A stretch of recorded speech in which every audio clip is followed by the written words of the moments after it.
वांजोळे साकेगाव परिसरात वन्य प्राण्यांकडून शेतकऱ्यांच्या पिकांचे मोठे नुकसान। वांजोळे व साकेगाव परिसरातील शेतकऱ्यांच्या शेतात वन्य प्राण्यांकडून पिकांची नासधूस होत असल्याने मोठं नुकसान होत आहे। गेल्या वर्षापेक्षा यावर्षी रानडुक्कर, हरिण, माकड, लोदडे, नीलगाई इतर हिंसक प्राण्यांपासून शेतकऱ्यांचे मोठे नुकसान होत आहे। वांजोळे येथील शेतकरी गणेश जनार्दन कुलकर्णी यांचे 2 एकर पीक संपूर्ण नष्ट करण्यात आले आहे व प्रवीण काळे यांच्या केळीच्या पिकांचे नुकसान केले आहे।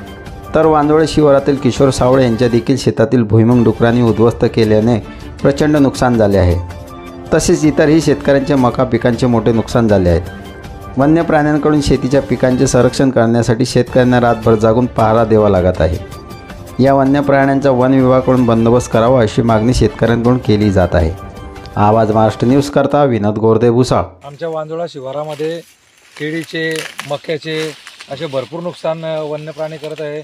आता हे तुम्ही कंच बघत आहात, हे कंच आमच्या इथे आजच रात्री डुकरांनी पूर्ण कंच तोडून खाऊन घेतलेले आहे। 8 दिवस झाले डुकर इथे त्रास देत आहेत। वन्य प्राण्यांचा भरपूर त्रास आहे।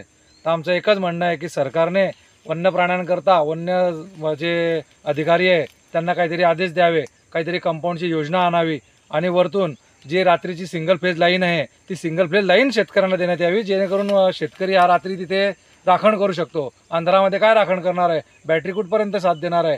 त्याच्यामुळे लोकांनी त्याकडे लक्ष द्यायला पाहिजे, सरकारने पण त्याकडे लक्ष द्यायला पाहिजे, कंपाऊंडची काहीतरी योजना आणायला पाहिजे असं आमचं म्हणणं आहे। आणि नुकसान भरपाई भरपूर होत आहे आणि त्यामध्ये मालाला भाव नाही, मालाला सुद्धा चांगला भाव सरकारने शेतकऱ्यांना देण्यात यावा। शेतकरी जर जगला तर सर्व जगतील, नाहीतर सर्व इथे पुढे यातून नाश होणार आहे।